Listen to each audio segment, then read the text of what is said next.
מפחד, השם אלוקיך הולך איתך. עם ישראל לא מפחד, השם אלוקינו השם אחד. Bonjour à tous et bienvenue dans votre émission du vendredi l'univers de la Yeshiva. Ce matin, bien sûr, nous serons avec le Rav Raphaël Halimi comme tous les vendredis où ce matin nous allons parler de la Parashat Shmini mais d'un sujet très intéressant. Comme vous le savez, l'âme. Nous avons deux âmes à l'intérieur de nous. Une âme qui est vitale, ce qu'on appelle aussi l'âme animale, qui nous donne l'envie et le besoin de manger, de dormir, de vivre tout simplement. Et il y a aussi une âme qui est plus intellectuelle, celle qui permet de nous faire réfléchir, de ressentir, de vivre tout simplement, mais aussi un peu plus loin, cette âme spirituelle. Alors l'âme divine fusionne avec le Créateur. L'âme animale, elle, se penche beaucoup plus vers les plaisirs de ce monde. Mais cette dernière peut être canalisée et servir le bien. Il faut donc apprendre à l'appréhender, la question c'est bien sûr comment. Alors l'âme animale en soi, ça a un petit peu le rapport avec un animal. Un animal se doit d'être cachère. Alors que veut dire cachère? Quels sont les signes d'un animal cachère? Peut-être que cela nous aidera à comprendre un petit peu plus cette âme que nous avons avec nous. Écoutons maintenant le Rav Raphaël Halimi.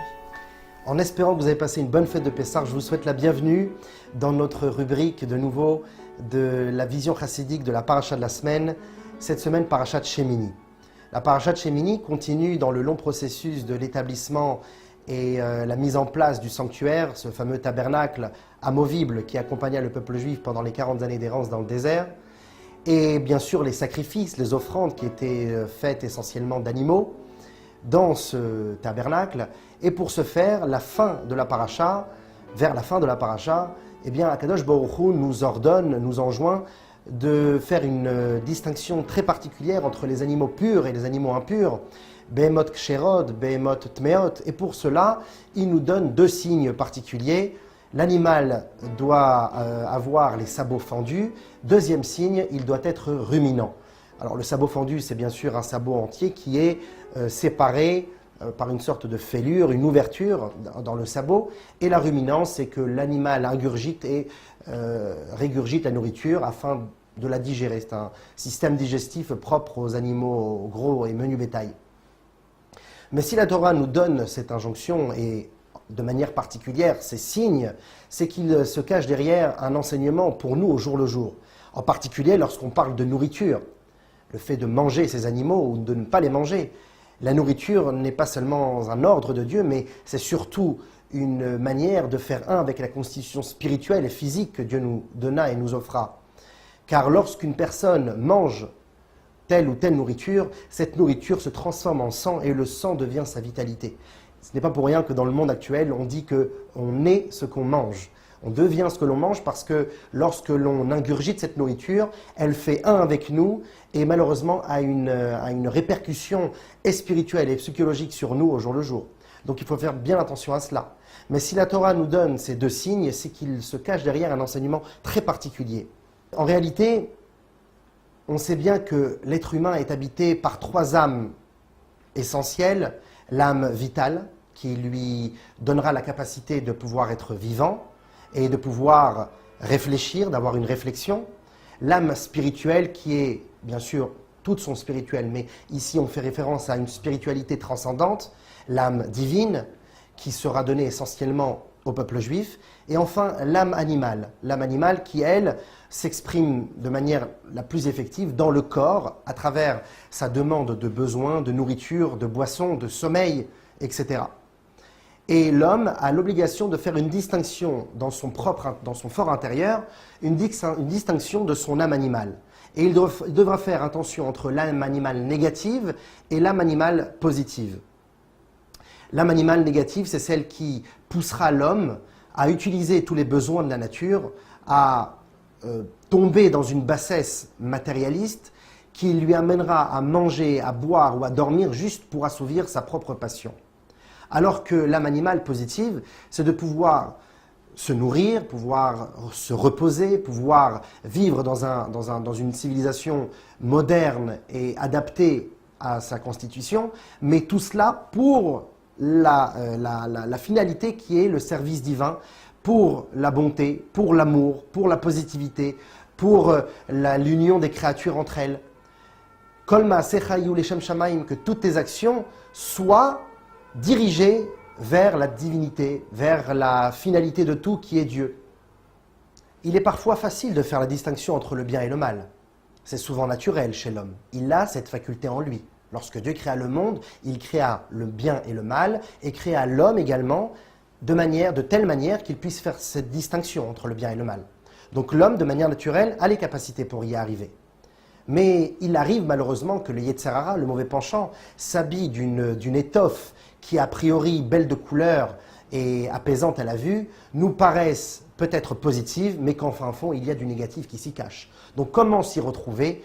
Eh bien, Akadosh Baruch Hu donne, pour ces deux sortes d'âmes animales, donne deux simanim, deux signes. Le premier siman, c'est donc, le premier signe, c'est que l'animal doit avoir les sabots fendus. Cette séparation du pied, la patte, le sabot, qui fait référence donc à la structure, au maintien du corps tout entier, cette base doit être fendue. Fendue pourquoi? Car de manière naturelle, un homme a facilement la compréhension de faire la distinction entre ce qui est spirituel, psychologique, moral, mental, et tout ce qui est anodin, matérialiste, bas de ce monde. De manière effective, un homme ne met pas la même capacité intellectuelle et la même profondeur lorsqu'il éduque ses enfants, par exemple, et lorsqu'il va se nourrir. Il n'a pas la même réflexion lorsqu'il va étudier la Torah ou lorsqu'il va aller dormir. Il émet deux forces complètement différentes et il en est totalement conscient. C'est la raison pour laquelle un homme, de manière naturelle, a les capacités de faire la différence entre le spirituel et le matériel. Mais lorsque s'approfondit dans les textes de la Torah nous dit que le sabot doit être fendu de telle manière qu'elle doit être chez soi. Le sabot doit être fendu, mais entièrement, pas seulement une petite fêlure, mais du début jusqu'à la fin, de telle manière à faire une séparation complète entre le spirituel et le matériel. Puisque ces deux parties de sabot se séparent, et que chacune d'elles a une entité propre, si on peut dire, ça veut dire que et le spirituel et le matériel ont une importance. Un homme ne peut pas se dire qu'il ne peut qu'avoir une trajectoire et une envie de s'élever vers le spirituel, sinon il ne vivra plus. Il ne pourra plus manger, il ne pourra plus dormir, et alors il mourra. Il doit aussi s'attacher à la terre, mais ce n'est pas un but en soi. Le but, c'est de pouvoir élever ce matériel vers le spirituel. Donc le fait de les séparer n'est qu'en réalité qu'un but pour les unir, comme ce fameux sabot. Car en fin de compte, bien que le sabot est fendu du début jusqu'à la fin, ce sabot ne fait partie que d'un seul animal et ne maintiendra qu'un seul corps grâce à un seul pied. Le matériel et le spirituel ne font à la fin qu'un. Il existe une autre version, une autre vision, une autre approche de ce fameux sabot fendu. Puisque ces deux morceaux de sabot dont nous avons fait référence, à chacun d'eux une entité, nous verrons ici comme une sorte de droite et de gauche. La droite qui attire, qui rapproche, la gauche qui est plus rigoureuse, qui repousse.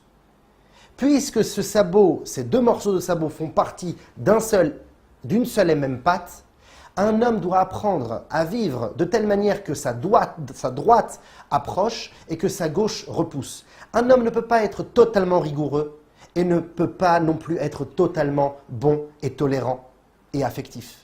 Il doit aussi savoir taper sur la table, comme également le faire avec amour et patience. Avoir en même temps cette capacité de se rapprocher et d'émettre un rayon de tolérance autour de lui, mais également de pouvoir le faire avec une fermeté sans concession par rapport à la Torah, puisqu'il est dit de rapprocher les êtres à la Torah et non pas la Torah vers les êtres. Le deuxième signe que Dieu nous donne pour distinguer l'animal cachère et l'animal non cachère, c'est donc le fait que l'animal rumine. C'est une fonction digestive qui est apparentée au gros et menu bétail, mais qui chez l'être humain, qui est en réalité cet animal qui doit travailler, fera référence à l'analyse, la réflexion, la patience et la perte de vitesse avant de choisir un but dans sa vie. Un homme est différent de l'animal parce qu'il pense. pas seulement parce qu'il communique. L'animal aussi a une sorte de communication. C'est la raison pour laquelle l'homme sera appelé dans la Torah le Medaber, celui qui parle. Car parler n'est pas seulement forme de communication. Parler, c'est une force de pouvoir émettre un sujet, de pouvoir émettre une transmission, mais de telle manière que celui qui est face à moi puisse attraper cette transmission et faire un avec elle. Parler pour que l'on entende.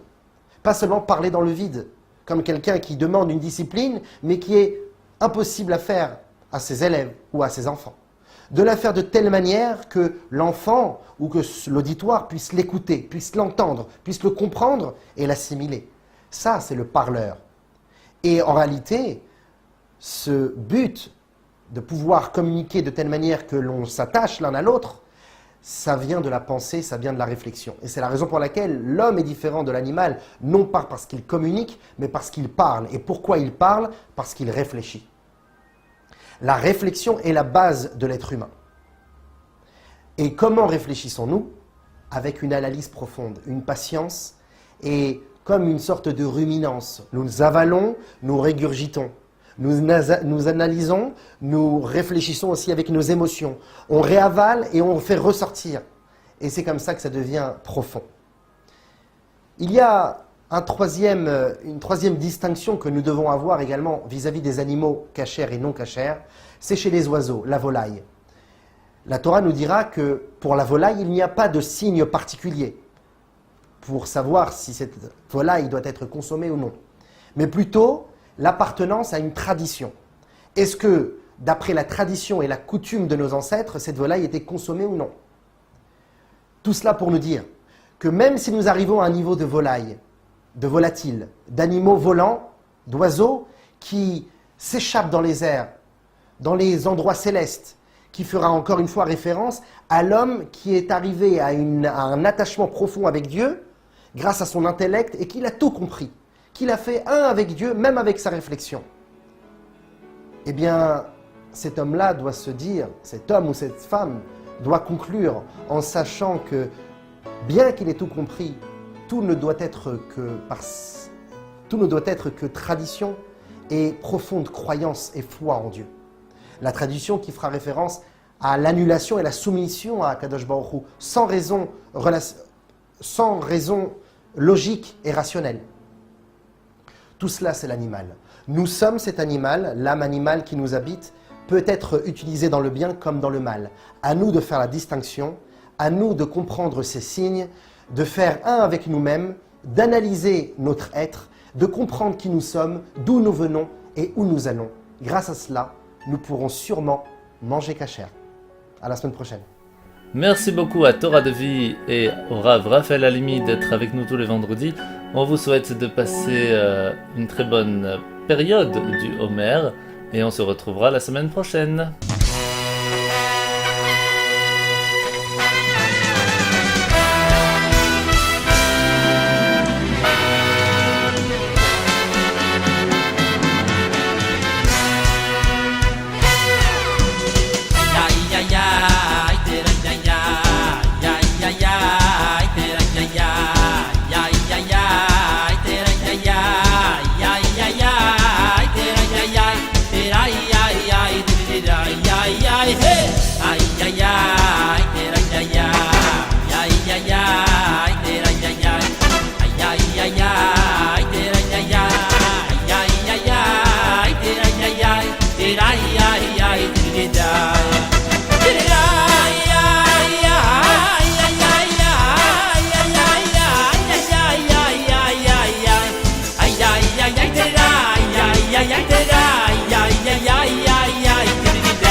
Retrouvez-nous sur radiojudaïka.be.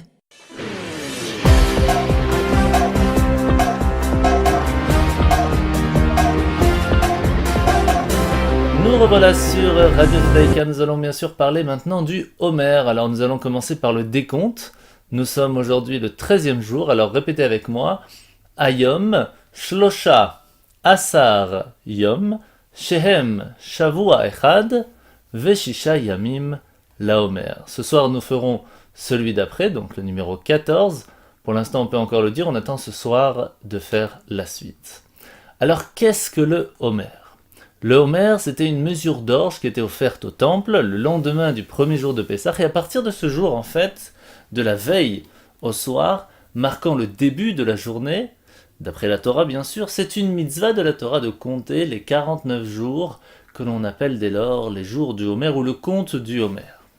Le compte du Homer est quelque chose d'extrêmement important, tout simplement parce que cela nous permet de nous rapprocher, de nous mettre au plus proche, de vouloir ressentir qu'est-ce que cela veut dire d'être au plus proche de recevoir la Torah. La Torah que nous allons bien sûr recevoir lorsque nous serons au Har Sinaï le 50e jour, et ce sera la fête de Shavuot. Nous sommes aujourd'hui le 13e jour du Homer. Le 13e jour du Homer, c'est Yesod chez Begvura. Qu'est-ce que cela veut dire ? Vous devez savoir qu'il y a en tout 7 façons comment on peut se comporter. Il y a la bonté, la sévérité, on peut mélanger un peu les deux, la force, la rigueur, enfin il y a beaucoup de façons, il y en a 7 en tout. Mais dans chacune d'elles peut se trouver une autre. On peut très bien être bon dans sa sévérité ou être sévère dans sa bonté. Ce qui fait que 7 fois 7 font les 49, et depuis la sortie d'Égypte jusqu'au moment du don de la Torah, chaque juif s'est travaillé en lui-même pour raffiner ces 49 façons de se comporter pour être prêt à recevoir la Torah. Aujourd'hui, nous sommes dans Yesod de Gvura. L'engagement, l'attachement à autrui sont les garants d'une discipline effective. Que la rigueur s'applique à soi-même ou à autrui, elle se doit de s'exercer avec la conviction que le but ultime, c'est d'affermir les liens qui nous unissent. On ne parle pas d'ici d'imposer sa propre rigueur, on parle d'agir de concert pour le bénéfice mutuel. L'exercice du jour serait de montrer à votre enfant ou à vos élèves en quoi l'attachement et l'engagement qui vous lient est une composante essentielle dans la discipline et le développement, et cela est le travail à faire aujourd'hui. Alors quelles sont les coutumes spécifiques à la période du Homer ? Comme on l'a expliqué, c'est une mesure d'orge qui était offerte au temple, et à partir de ce jour, on va faire le décompte du Homer jusqu'à Shavuot. Donc cette année, on a commencé samedi soir le 31 mars 2018, jusqu'à la veille de Shavuot, qui sera le vendredi soir 18 mai. Si on n'a pas compté de suite après la prière du soir, on peut encore compter le lendemain. Et donc en fait, chaque jour, il est important de faire la bénédiction et de compter le Homer. Si vous avez raté une seule journée, c'est pas grave, vous pouvez rattraper le lendemain sans bénédiction et après continuer toujours à compter sans la bénédiction, mais au moins de compter, nous sommes le 11e, le 12e, le 13e, le 14e, jusqu'à arriver à la fête de Shavuot. Il y a plusieurs coutumes. Premièrement, les hommes et les femmes ont l'habitude de ne pas entreprendre de gros travaux, depuis le coucher du soleil jusqu'à qu'ils aient compté le Homer. Donc en fait, à partir du moment où il est 21h, on ne fait rien. D'abord, on compte le Homer pour ne pas l'oublier. Non plus, on ne célèbre pas de mariage, on ne se coupe pas les cheveux, en souvenir de l'épidémie qui a décimé les 24 000 élèves de Rabbi Akiva pendant cette époque du Homer. Les Séfaradim respectent ces lois de deuil jusqu'au vendredi 4 mai, qui sera le 19 Iyar, le Lag BaOmer, et les Ashkenazim par contre, depuis le 1er Iyar jusqu'au 3 Sivan au matin, donc ce sera le jeudi 17 mai. Hormis bien sûr la journée du Lag BaOmer qui sera le jeudi 3 mai. La coutume du Harizal, suivie par la communauté Chabad, veut qu'on ne prononce pas la bénédiction de Shechianu sur un fruit nouveau par exemple, durant toute la période du Homer, sauf le Shabbat. On ne se coupe pas les cheveux jusqu'à la veille de Shavuot, même pas le jour du Lag BaOmer, sauf pour un enfant qui va avoir tout juste 3 ans, puisqu'on fait la fête de la coupe de cheveux. Celle-ci tombant cette année à Shabbat, ce sera donc le jour précédent, le vendredi 18 mai 2018, où nous pourrons nous couper les cheveux. Par contre, il n'y a aucune restriction sur tout ce qui est promenade, ou piscine, ou baignade. Ça, on peut faire ça sans aucun problème. Voici donc les coutumes que nous venons de parler sur le Homer. Sachez que le décompte du Homer est quelque chose d'extrêmement important, donc je vous invite à le faire vraiment chaque jour.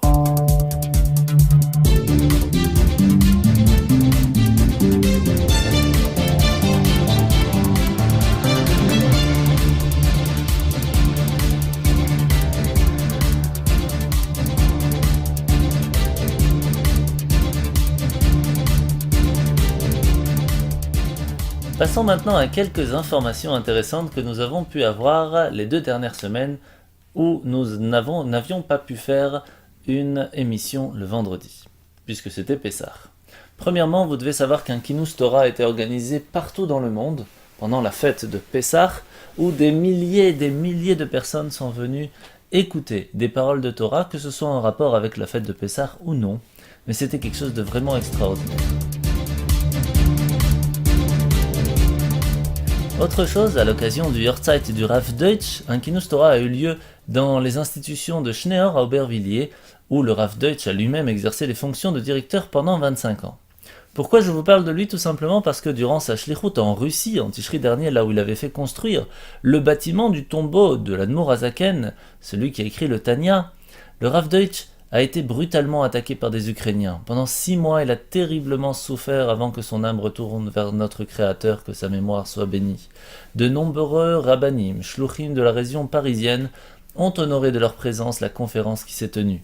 Le présentateur, le Rav Shalom Dov Ber Frinland, le gendre du Rav Deutsch, a invité le Rav de la communauté de Schneor, le Rav Yosef Yitzhak Tartel, et le directeur des institutions Schneor, le Rav Shaliach, le Rav Meir Simcha Kelmenson, ainsi que le Rav Avram Baruch Pesner, le Rav Yaakov Biton de Sarcelles, David Soussan, le Rav Moshe Frinland, petit-fils du Rav Deutsch, un Siyum Masechet de Gemara, puis un discours sur le sujet.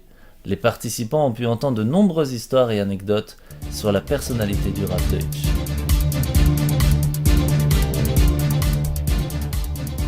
Sédarim gratuit pour tous, pour la 26e année consécutive. Nous avons pu, grâce à toutes les communautés juives, réaliser ce merveilleux événement. Tous les invités ont pu participé à un véritable séjour de 3 jours et 3 nuits qui comprenait les 2 sédarim où ils ont reçu une nourriture matérielle et spirituelle, étaient logés dans des hôtels à proximité, et à présent nous sommes fiers d'avoir réalisé concrètement la mitzvah de s'occuper de ce 5e fils de la Haggadah en ouvrant nos portes et celles de notre cœur. Concrètement, tout le budget a pu être utilisé pour pouvoir aider magnifiquement toutes les personnes qui en avaient besoin pendant la fête de Pessah, et nous remercions bien sûr toutes les communautés à travers le monde qui ont aidé à cela.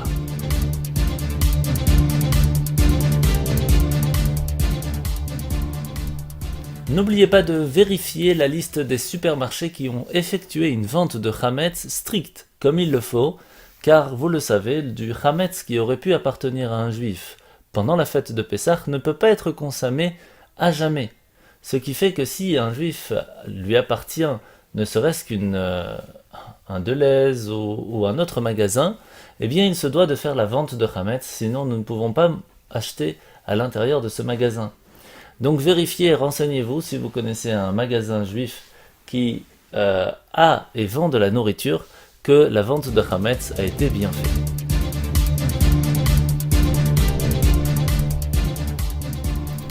Intéressant aussi, vous le savez, nous sommes le dernier jour aujourd'hui où nous pouvons faire la bénédiction de Birkat Ailanot, la bénédiction des arbres, où nous remercions Hachem d'avoir donné la possibilité aux arbres de donner des fruits pour que nous puissions manger nous-mêmes.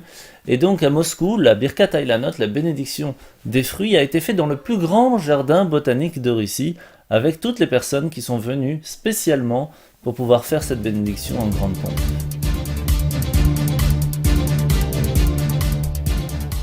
Passons maintenant à New York. Le gouverneur de New York, M. Andrew Cuomo, a signé la résolution qui se lit comme suit. Le mouvement Lubavitch a établi son siège mondial à New York depuis 1940. Notre État d'Amérique est fier de servir cette importante capacité pour la communauté juive depuis 78 ans. Le Rav Shmuel Boutman, directeur exécutif de Tzach, était sur place, et dans sa prière, le Rav Boutman a souligné que le rabbi voulait que chaque enfant, sans distinction de race, de religion, de couleur ou de croyance, sache qu'il y a un œil qui voit, une oreille qui entend, et que le monde n'est pas une jungle. Avant d'entrer dans le Sénat à Washington en 1991, le rabbi avait dit au Rav Boutman « Prenez une boîte de tzedaka avec vous et laissez tout le monde voir ce que vous faites et dites-leur à quoi cet argent est destiné. » Le Sénat et l'Assemblée de l'État de New York ont honoré le rabbi en proclamant 116 jours d'éducation.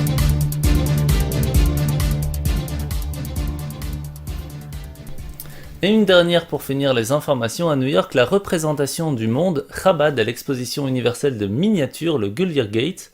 Une famille de Kronites a visité cette exposition. Pendant Chalamoed Pessah, c'est ainsi qu'ils ont découvert 2 structures conçues par le mouvement Chabad. Les structures mises en place annuellement par Chabad dans 2 attractions touristiques populaires aux États-Unis et en Europe ont été incluses dans le Gulliver Gate, un modèle miniature de 40 millions de dollars qui représente 50 nations. L'exposition remplie de monuments de merveilles du monde est exposée à Times Square à New York. Elle comprend en modèle miniature plus de 1000 trains, 10 000 voitures et 100 000 personnes, et Chabad est inclus à l'intérieur.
Judaïka 90.2 FM.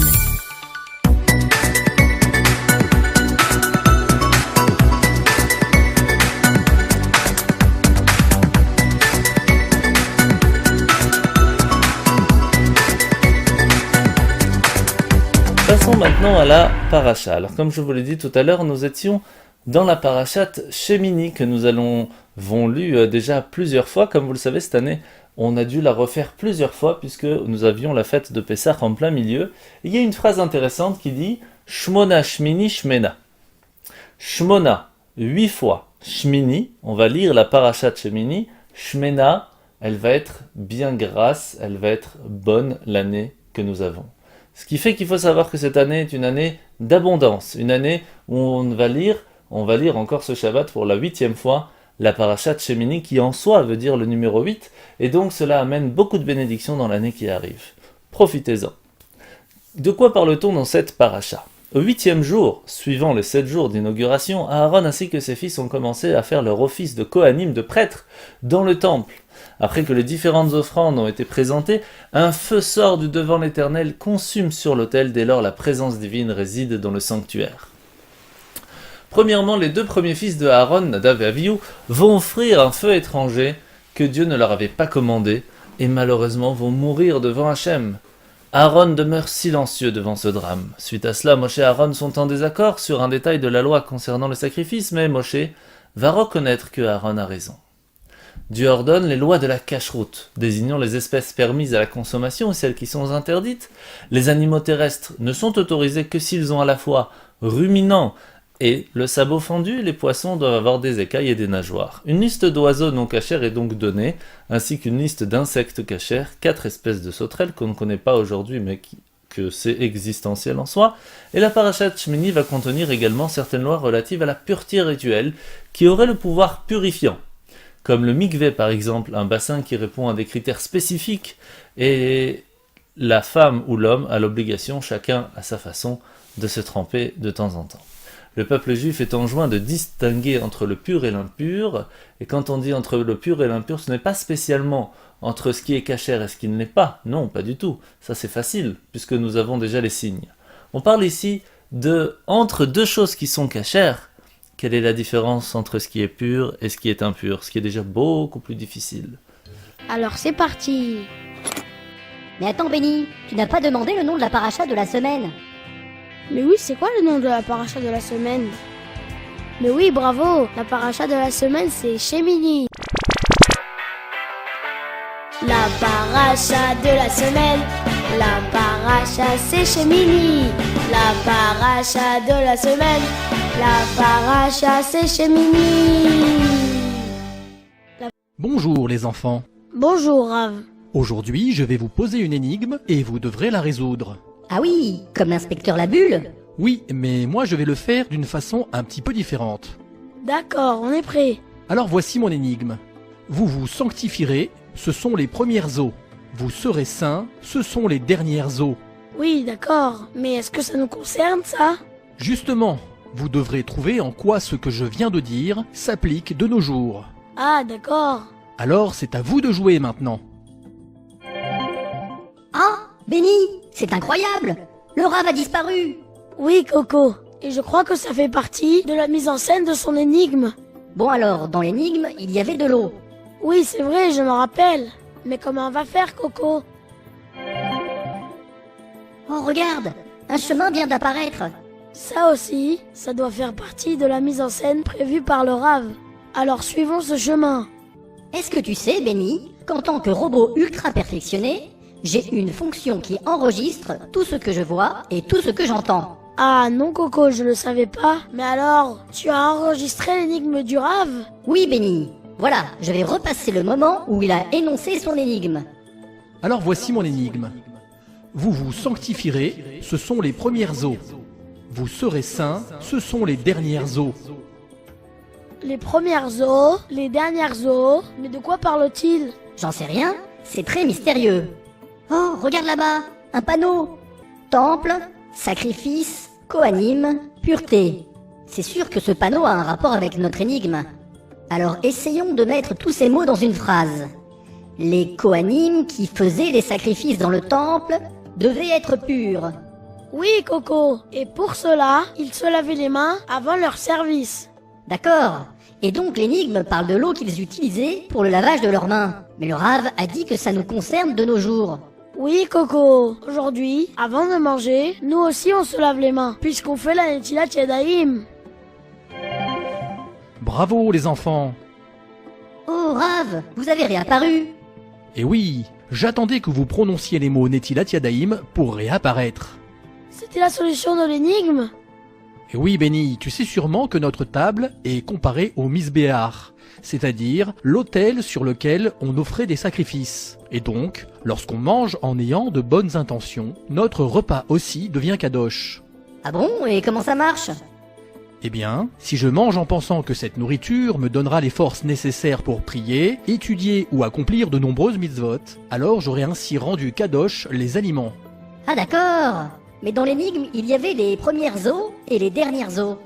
Eh bien, les eaux d'avant, c'est la Netilat Yadayim, comme vous l'aviez deviné. Tandis que les eaux d'après, ce sont les Maïm Acharonim. Eh oui, c'est sûr qu'on doit se laver les mains après le repas. Oui, Benny, mais attention, je ne parle pas ici du lavage des mains sales qui ont touché la nourriture. Ah bon? Et non, je parle de la mitzvah qui s'appelle Maïm Acharonim et que nous devons accomplir en souvenir du service des Kohanim dans le temple qui devait être constamment en état de pureté. Oui, et la pureté, c'est plus que la propreté. Exactement, Benny. Alors, pour résumer, il y a 2 mitzvot de lavage des mains pendant un repas. La Netilat Yadayim avant de manger et les Maïm Acharonim à la fin du repas. Bon, mais moi ce que je préfère, c'est la mitzvah du milieu. La mitzvah du milieu? Mais oui, la mitzvah du milieu, c'est manger.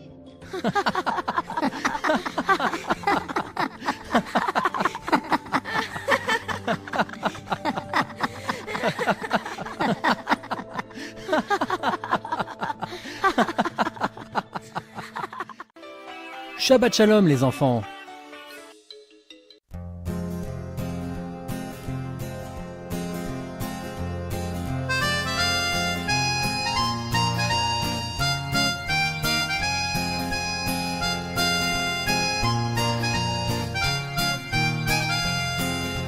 wo soll man sorgen, was wird sein morgen, als der Schenker will uns borgen. Es mag doch sein, Bronfen oder Wein, nehmen Mirakel Schikarein. Arninu goyim amoy kidam avodovikoim venochoim yoshiv litzoro vechi beradmo soyamoy. Arninu goyim amoy kidam avodovikoim venochoim yoshiv litzoro vechi beradmo soyamoy. Arninu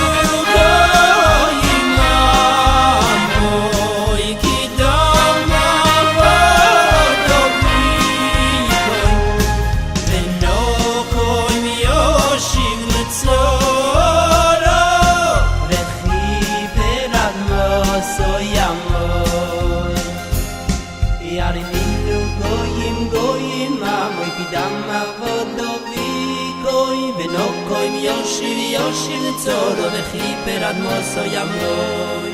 Arninu goyim amoy kidam avodovikoim venochoim yoshiv litzoro vechi beradmo soyamoy. Arninu goyim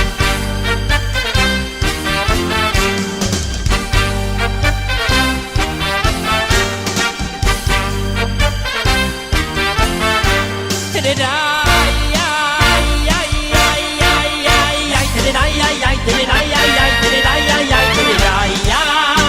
avodovikoim venochoim yoshiv litzoro vechi beradmo soyamoy.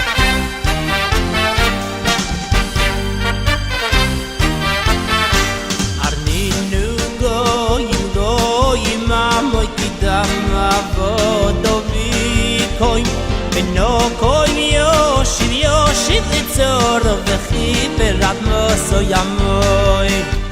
Arninu goyim amoy kidam avodovikoim venochoim yoshiv litzoro vechi beradmo soyamoy. Arninu goyim amoy kidam avodovikoim venochoim yoshiv litzoro vechi beradmo soyamoy. Arninu goyim amoy kidam avodovikoim venochoim yoshiv litzoro vechi beradmo soyamoy. Arninu goyim amoy kidam avodovikoim venochoim yoshiv litzoro vechi beradmo soyamoy. Arninu goyim amoy kidam avodovikoim venochoim yoshiv litzoro vechi beradmo soyamoy.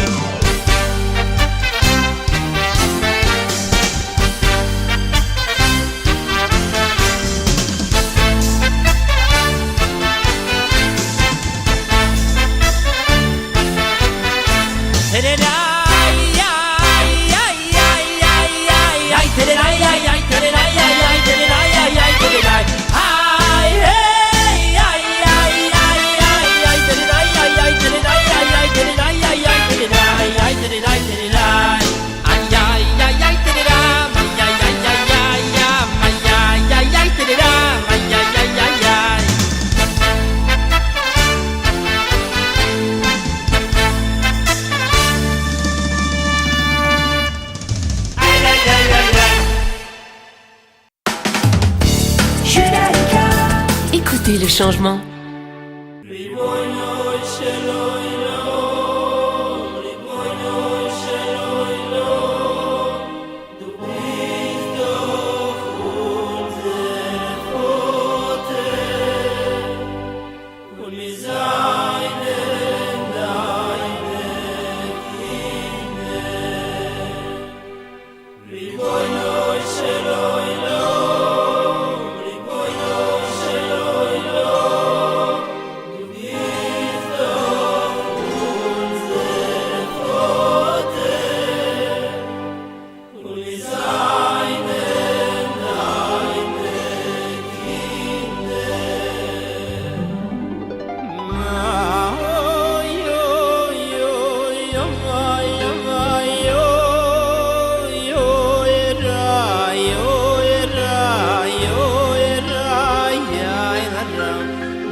Et bien voilà, c'est ainsi que finit notre émission ce matin. Je vous rappelle que nous sommes Shabbat Mevarechim, le Shabbat qui va bénir le mois qui arrive, et nous sommes bien sûr Parashat Shemini.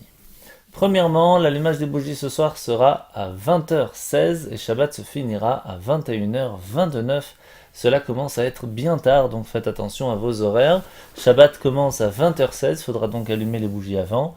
Et Shabbat se finira samedi soir à 21h29. Je vous souhaite d'ores et déjà de passer une très très bonne fête de Shabbat. Sachez que nous serons aussi Rosh Chodesh dimanche et lundi, donc n'oubliez pas de faire le Hallel ainsi que demander beaucoup de bénédictions pour le mois qui arrive, le mois de Iyar, en vous souhaitant de passer un très très bon Shabbat et à la semaine prochaine.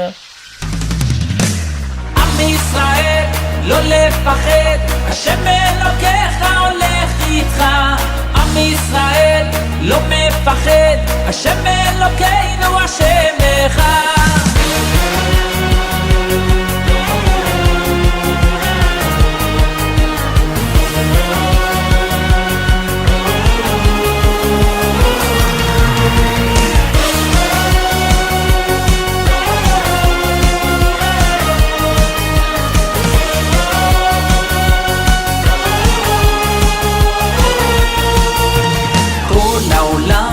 גשר צר, והעיקר לא לפחד כלל, ומלמעלה הוא שומר, צר ואויב לא יתקרב, אח לאח ויד ביד, ישראל זה עם אחד, ומלמעלה הוא עוזר, שומר שומר ישראל. עם ישראל לא לפחד, השם אלוקיך הולך איתך.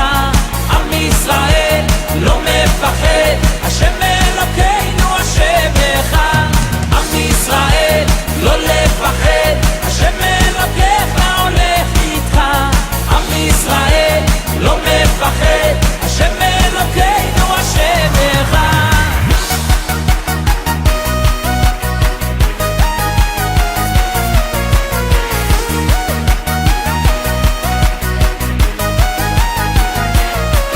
כל העולם הוא גשר צר, והעיקר לא לפחד כלל, ומלמעלה הוא שומר, שר ואויב לא יתקרב. אח לאח ויד ביד, ישראל זה עם אחד, ומלמעלה הוא עוזר, שומר שומר ישראל.